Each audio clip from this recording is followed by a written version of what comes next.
Hello everyone, welcome back to another list video.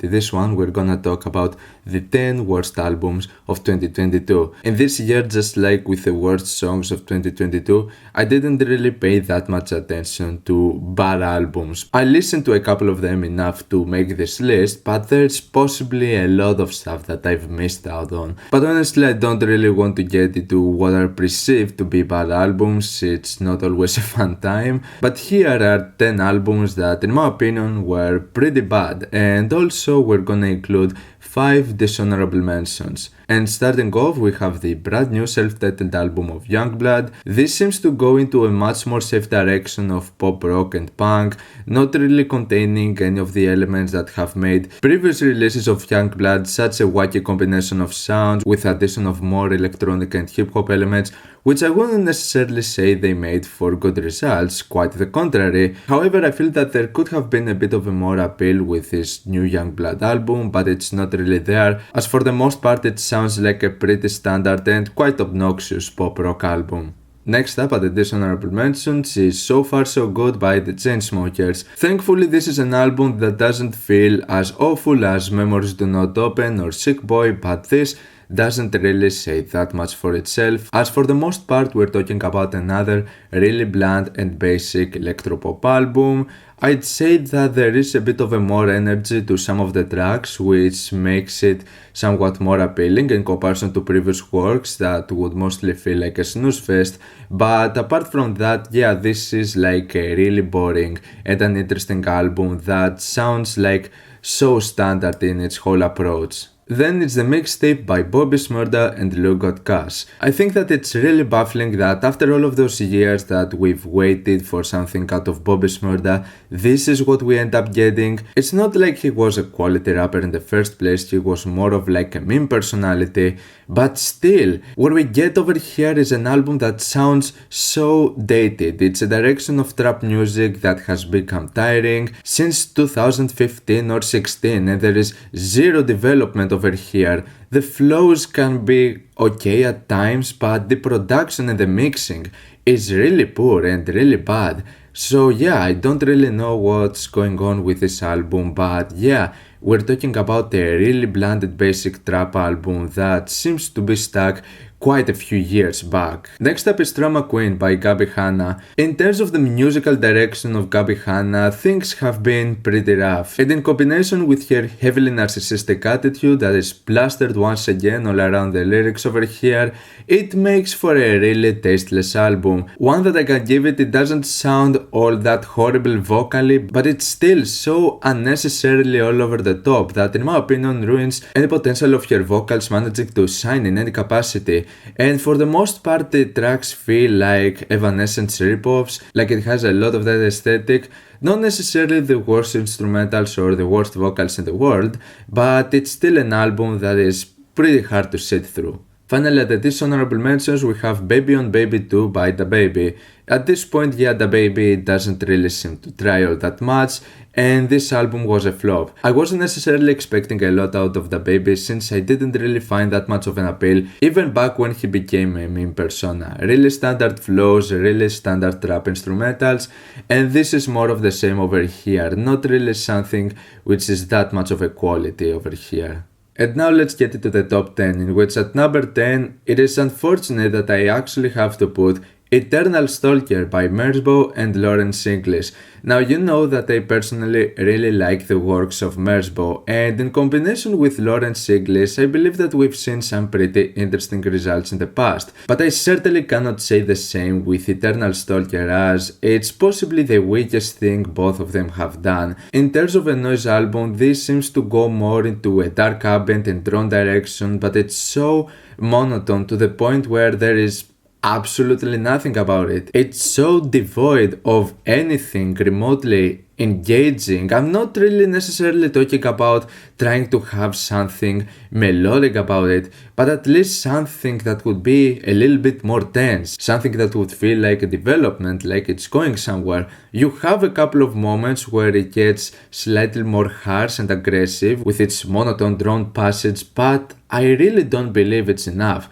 Production wise, it can have some nice soundscapes, but it's not something that we haven't heard before. In my opinion, this is a really poorly done album that really feels sort of indistinguishable from your average harsh noise wall or ambient noise wall album. And obviously I'm not trying to find harsh noise wall or ambient noise wall artists that no one knows about in an attempt to sit on their work. However, in the case of Merzbow and Lawrence English, I believe that they're two artists that I certainly have much higher expectations for. At number 9 is the very surprising, I would say, excruciatingly poorly done album by Kasabian, The Alchemist's Euphoria. This album really took me by surprise because it's not like I was always a huge fan of Kasabian, especially with their more recent stuff, but I couldn't believe that this would be the band that would end up going into such a poor direction of alternative dance music, with really poor mixing, very uninteresting instrumentals,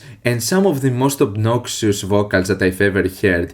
It was an attempt on something I feel like more experimental and something more futuristic with the directions of the music and the vocals, but it was in a way that it didn't work in my opinion. This one felt more of like a failure of an experiment. Number 8 is Drake's Honestly Nevermind.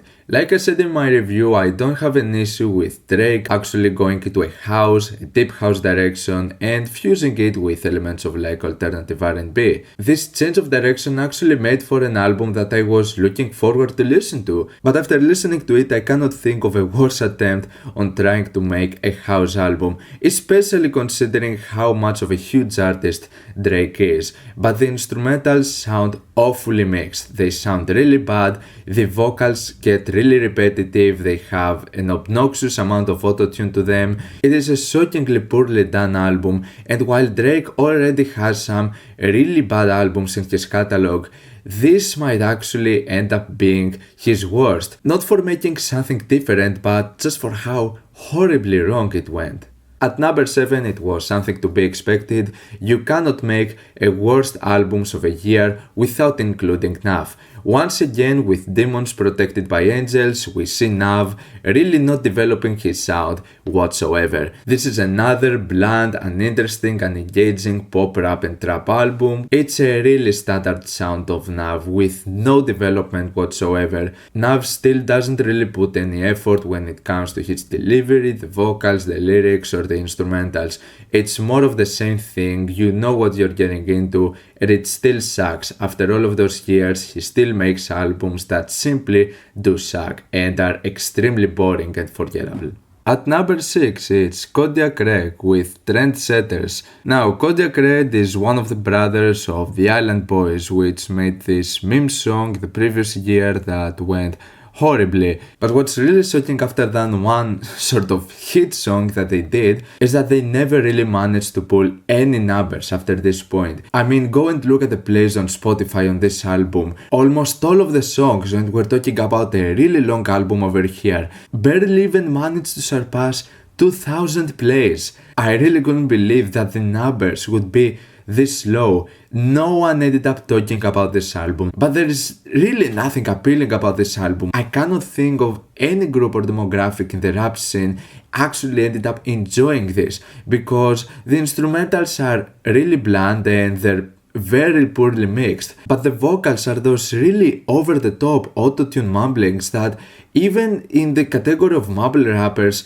those who like mumble rap, I don't really believe they can end up finding any enjoyment out of this. TRENDSETTERS feels like an album that it simply cannot appeal to anyone. It would be fun if we see this album after 5 or 10 years to be considered a cult classic, but I believe that if this is gonna be the case, it would be most likely to be with our number 5 pick, Fly Soldier and KODIYAKREDD 17. Yeah, a second spot back to back with the worst albums of the year. Thankfully this is a much shorter album, going for only 35 minutes, but somehow this ends up feeling even worse when it comes to its deliveries, the horrible instrumentals, the awfully obnoxious autotune, and how just offbeat everything feels. Like it's more of like a fever dream. It's a really weird album, and especially I remember there's the second song, Head, which is 7.5 minutes long, which this one actually ended up feeling really experimental and out there. I remember it going into some really wacky directions when it came to its pacing, how it would just change flows, change styles. It was so all over the place, but it doesn't work. I mean, this feels even more of like a failed experiment and even more of like an album that I can really struggle seeing anyone finding enjoyment out of it, whether it comes to the instrumentals or the deliveries or the lyricism. I'd say there is nothing of quality about this album. It's really shocking how unappealing it is in every single regard. But no matter how hilariously bad the Island Boys are, they will never reach the level of clownery that we've seen from Tom MacDonald and Adam Calhoun with The Brave. At number 4, this is the collaboration album from two conservative political hip-hop rappers, and it was pretty obvious that this album was gonna land into the list. Now, there are actually quite a few tracks over here that are not just overly political. It's more of like them flexing their American lifestyle. There are also a few tracks over here that try to be a bit more serious and somewhat personal, but I really don't care about those tracks. What people are really looking forward to is tracks like New World Order, which honestly we didn't really get that many out of this album. But the thing with this is that we're talking about 14 songs over here that all of them sound almost exactly the same. They have so many strong similarities to them. Even when it comes to entire structures, getting from verse to chorus, it's like almost the same thing. You have the acoustic guitar start playing, you have the very basic trap instrumentals, you have the rapping, you have the choruses that sound awful with all of those effects that they put in their voices, and yeah, it's the same formula repeated over and over and over again. It's playing it really safe. The reason this is not even higher is because, like I've said, I can find a sort of appeal when it comes to some of the rapping, the flows, and the instrumentals are not the worst when it comes to the trap scene, but my god, they're so fucking obnoxious. And at this point there is zero originality. We've heard this set so many times before, it has gotten tiring.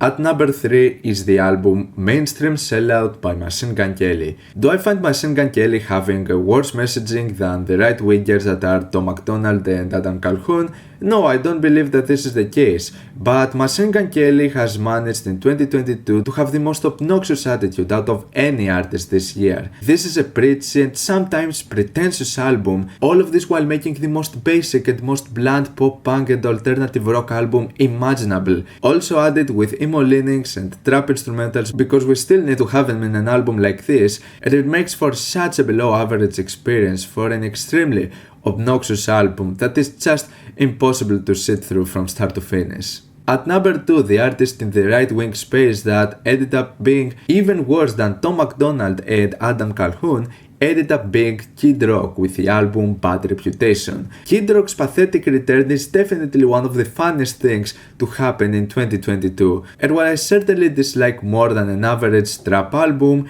is an average country rock and rap rock album, which is what we get with the brand new Kid Rock album over here, which feels really basic in its country rock leanings. It is an album that is 18 songs and 71 minutes long. It is so long and it's so embarrassing from the safe instrumentation to the lyrical standpoint, the deliveries. Yeah, I cannot really know if there's anything more to say about this album. This was just really bad. But nothing tops the number 1 spot, which is possibly the most baffling thing I've heard in a very long time. Like, I feel this is gonna reach worst album of the decade. I'm talking about A Narrative Soundscape by Iced Earth. Yeah, you know, Iced Earth, the band that is mostly known for some pretty high quality heavy metal and power metal stuff. They have a legacy as a group, but whether you like Iced Earth or not, this album over here has nothing to do with power metal or heavy metal or anything that you would say that this would make it an Iced Earth album. What you get instead over here is a spoken word album combining with epic, symphonic and neoclassical instrumentals that feel like they've been taken out of a mobile game. Seriously, that's how much of a poor quality it is. It feels like an instrumental that they would have in a Raid Shadow Legends ad. That's how bad it sounds.